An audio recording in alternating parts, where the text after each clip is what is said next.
Hello गुरुजी, जय श्रीमन नारायण जी।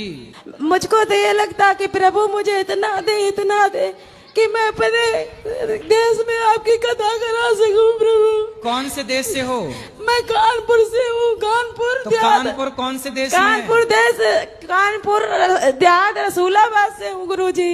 तो कानपुर कोई देश है? कानपुर देहात रसूलाबाद से हूँ गुरुजी। वो तो भारत के अंदर ही है कि भारत के बाहर है? उत्तर प्रदेश गुरुजी। तो उत्तर प्रदेश भारत के अंदर है कि बाहर है? बाहर। बाहर तुम बता रहे बाहर अंदर है, हमें नहीं मालूम गुरुजी। नहीं मालूम? नहीं गुरुजी। अपने देश का नाम क्या है?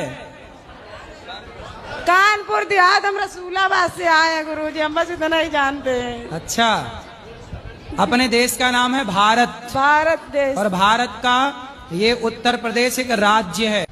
अब बताओ आप किस देश की हो? हमें नहीं मालूम।